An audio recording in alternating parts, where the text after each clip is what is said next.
Top 9 Most Dangerous Mexican Mafia Gang Members.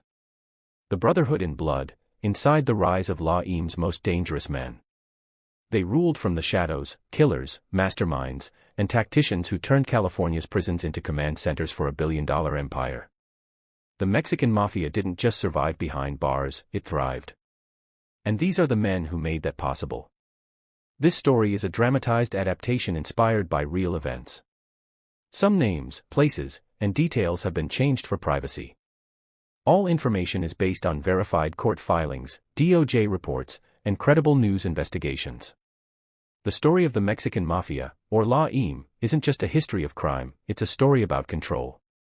About how a handful of inmates inside the California prison system built one of the most feared criminal organizations in the United States. Their power didn't come from freedom, but from the ability to command fear through concrete walls, razor wire, and silence. To understand the 9 men who shaped this empire, you have to go back to where it all began, Deuel Vocational Institution, Tracy, California, 1957. The prison was a furnace of racial tension. White inmates banded together under the Aryan Brotherhood, black inmates formed the Black Guerrilla Family, and Latino inmates were scattered, divided by geography, street gang loyalties, and old rivalries. That's when Luis "Güero Buff" Flores, a young gang member from East Los Angeles, had an idea that would change the American prison system forever. He gathered a small group of Mexican-American inmates and proposed unity, not just for protection, but for power. They would no longer fight each other. They would fight everyone else. That idea gave birth to La Im, the M. According to the California Department of Corrections' early gang documentation, Flores built the gang's first structure based on 3 values: loyalty, silence, and vengeance. Betray one, and you die. Within a few years, the symbol M, carved or tattooed on skin, became a badge of both honor and death. By the early 1960s, La Im had spread to San Quentin and Folsom Prison, California's 2 oldest and most violent facilities. There, the gang evolved from a brotherhood into a shadow government. They collected taxes, enforced order, and punished betrayal, all while forming alliances that extended far beyond prison walls. The first enforcer, Rudy, Cheyenne, Cadena. Rudy Cadena wasn't born to follow, he was born to dominate. Described by former inmates in court testimony as charismatic but deadly, Cadena quickly rose through the ranks. According to Archive Department of Justice records, he envisioned a unified Latino force that could challenge rival factions inside and outside prison. But ambition made him a target. When Cadena attempted to make peace with the northern-based Nuestra Familia, a rival Hispanic group, his own men saw it as betrayal. In 1972, Cadena was attacked by multiple inmates at the California Institution for Men in Chino. Witnesses said he fought back until he couldn't stand. He was stabbed dozens of times, left lying in a pool of blood that stained the concrete floor for days. His death ignited a war that would define the state's prison system for decades, Serenos versus Norteños. From that day forward, California's prisons were divided by geography, south for La Im, north for Nuestra Familia, and every inmate entering the system had to choose a side. Joe "Pegleg" Morgan, the outsider who became king. Next came a man who wasn't even Mexican by blood, but whose mind was sharper than any blade. Joe "Pegleg" Morgan, born to Croatian immigrants in Los Angeles, grew up alongside Hispanic street gangs. Despite being white, his loyalty and intelligence earned him a place in La Im, the first non-Hispanic to ever be initiated. According to FBI Organized Crime Division files, Morgan transformed La Im from a survival gang into a criminal enterprise. From his cell, he coordinated drug trafficking networks, connected with Italian mafia families, and brought structure to chaos. His leg, replaced by a prosthetic after a childhood shooting, became a symbol of resilience and ruthlessness. Federal investigators later described Morgan as the CEO of La Im.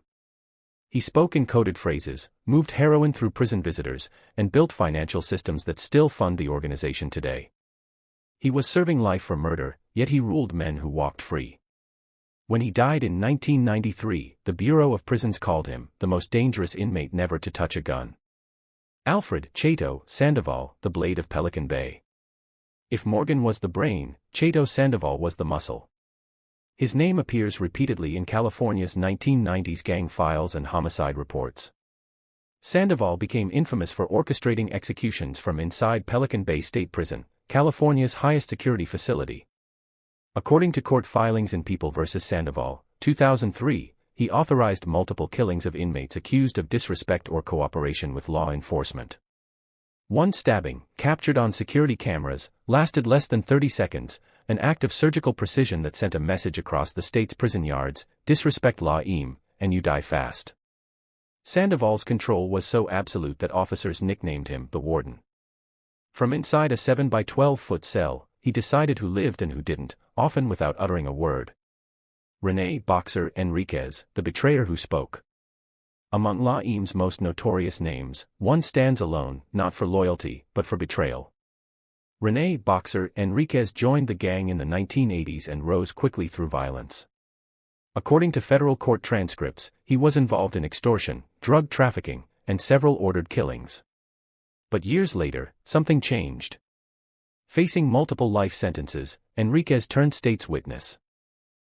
One of the highest-ranking members ever to cooperate with authorities.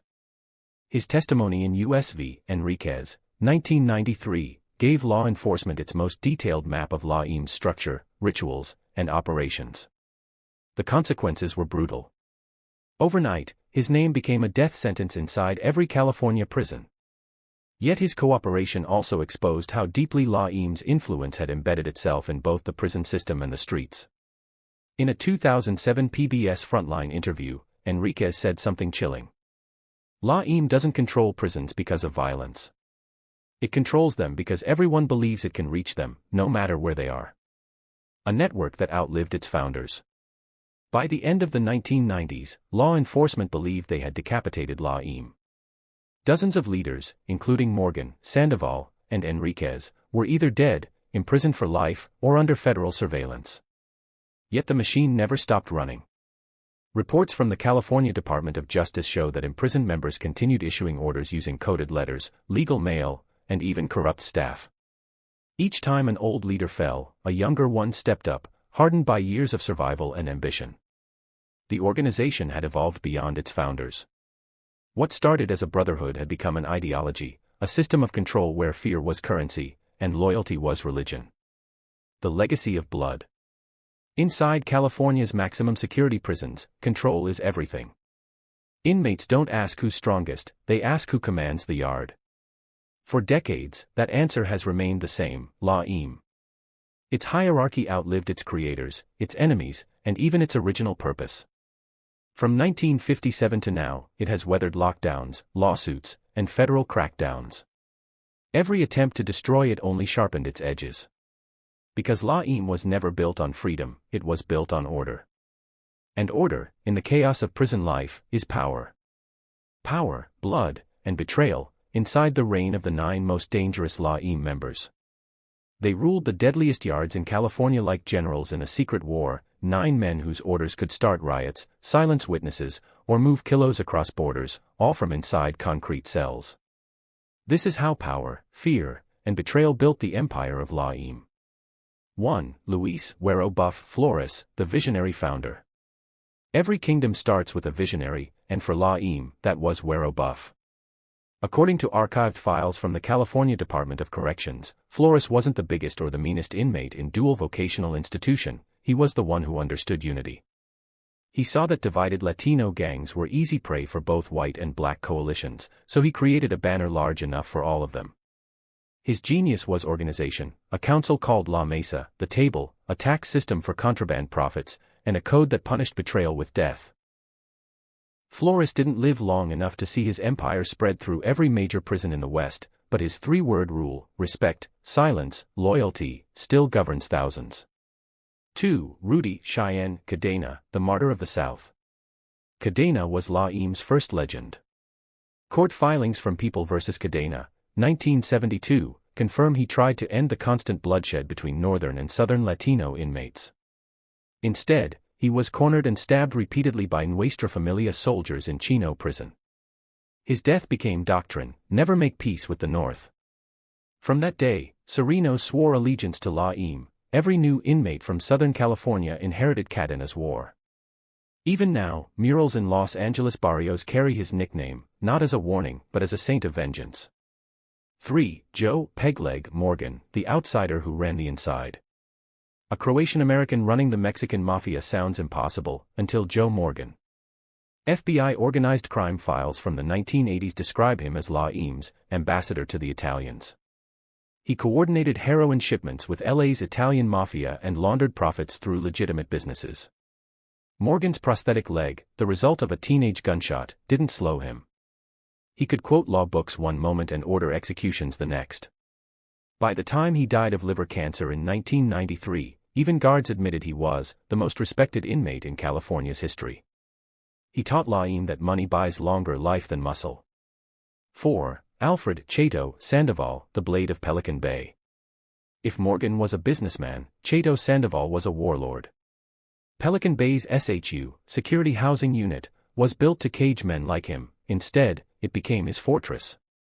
According to the 2003 California Attorney General report on prison gangs, Sandoval orchestrated multiple hits from isolation, using coded notes passed through corrupt porters. He enforced discipline with surgical precision. Even rumor of disrespect could end with a body bag.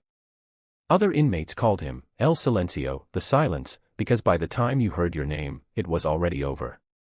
5. Ernie Boy Romero, the silent treasurer. Romero never sought headlines. He built spreadsheets of fear. Federal RICO filings in 2007 reveal he managed La Eames' finances, extortion proceeds, narcotics taxes, and contraband profits. He turned the gang's violence into a business model. Agents found ledgers in his cell listing street payments from dozens of Sereno sets. Romero's system outlived him. Today, every affiliated crew still kicks up a percentage known simply as La Renta, the rent. Behind bars, he proved money can move faster than murder. 6. Renee Enriquez, the turncoat. In the 1980s, Boxer Enriquez was a ruthless soldier. By 2002, he became La Eames' loudest ghost. Facing life without parole, he flipped, giving federal prosecutors an inside map of the Mafia's command chain. His debriefings, later published by the Department of Justice, confirmed how Wheeless, tiny folded notes, carried orders across institutions.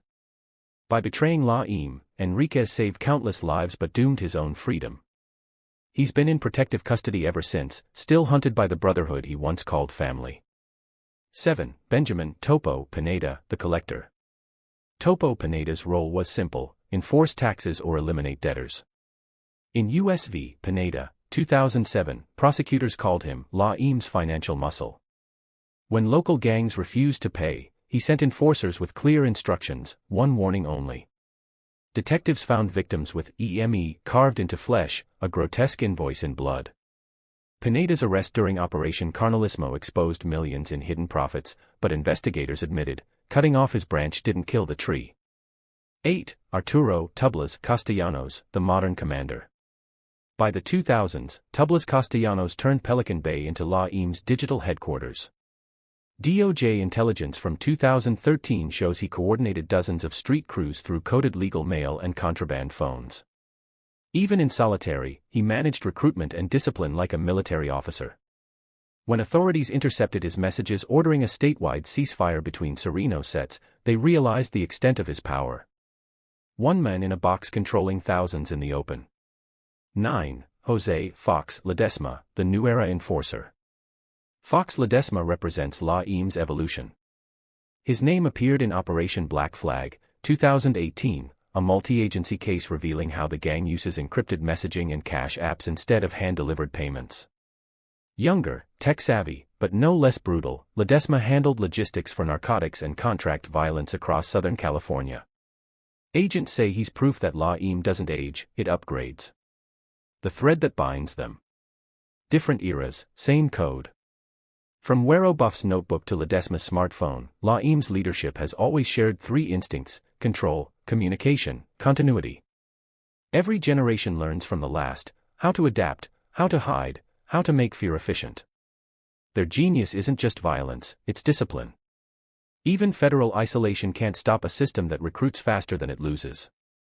One retired FBI agent said it best. You can kill the men, but you can't kill the message, and in La Eames, the message is power. The cost of obedience. For the thousands who follow La Eames' rules, obedience is safety. For those who break them, punishment is final.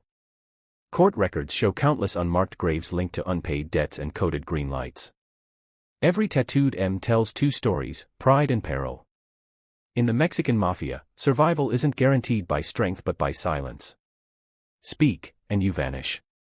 Obey, and you endure another day. The 9 men who shaped that law turned California's prisons into fortresses of organized control. A system so intricate that even its creators couldn't escape it. Warning disclaimer. This story is a dramatized adaptation inspired by real events. Some names, places, and details have been changed for privacy. All information is based on verified court filings, DOJ reports, and credible news investigations. The Shadow Empire, how La Im still rules the streets and prisons today. You can lock a man behind concrete and steel, but you can't cage an idea built on fear and loyalty. Decades after its birth, the Mexican Mafia, La Im, still rules both sides of the prison walls, its power stretching from California's coldest cells to the sunburned streets of Los Angeles. The unseen government behind bars. Inside the California Department of Corrections, wardens quietly admit what few will say publicly: La Im isn't just a gang, it's a shadow government. Every major prison yard has its own hierarchy, and every decision, from who eats first to who gets protection, can trace its roots to an invisible authority answering to a mesa, or table, of imprisoned leaders. According to a 2022 report from the California Office of Gang Intelligence, La Im operates through a system so embedded that even guards rely on it to keep the peace. Yard captains and gang reps negotiate truces, resolve debts, and decide who can walk free without fear of stabbing. The state provides cells, La Im provides order. An investigator from the FBI's Los Angeles field office once described it this way: if you want to understand control, don't look at the guards. Look at who the inmates listen to. That's who runs the prison. Control through communication. Even with decades of lockdowns, the Mafia's network never collapsed. It adapted. Federal investigations like Operation Knockout, 2010, and Operation Black Flag, 2018, uncovered how incarcerated leaders smuggled orders using every possible medium: hidden codes and letters, corrupt staff, and now, encrypted cell phones. At Pelican Bay and Corcoran, prison officials have intercepted Bible verses that were actually hit orders. One verse, Proverbs 13 verse 20, appeared harmless, but according to court testimony, it translated into a message: remove the weak from the path. Each word is a cipher, each number a signal. In 2020, the Department of Justice reported that La Im's influence had extended into multiple federal facilities. Inmates under isolation at ADX Florence, Colorado, the Alcatraz of the Rockies, were caught passing messages through legal mail. Despite 23-hour lockdowns and constant surveillance, coded instructions still reached associates in California, Arizona, and Texas. The Bureau of Prisons called it an invisible conspiracy within a visible system. From prisons to pavement, the street connection. Outside, La Im's influence lives through Sereno gangs, the Southern California street sets that pay tribute to their imprisoned overseers. From Los Angeles to San Diego, hundreds of local gangs, Florencia 13, 18th Street, and others, operate under a system of taxation that funnels money back into prison. Each neighborhood boss pays a cut from drug sales or territory control.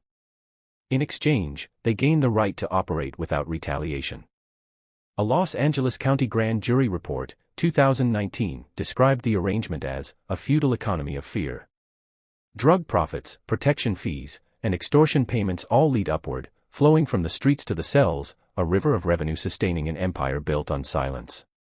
The same report noted that La Im's street orders are now often transmitted through social media proxies and girlfriends of incarcerated members.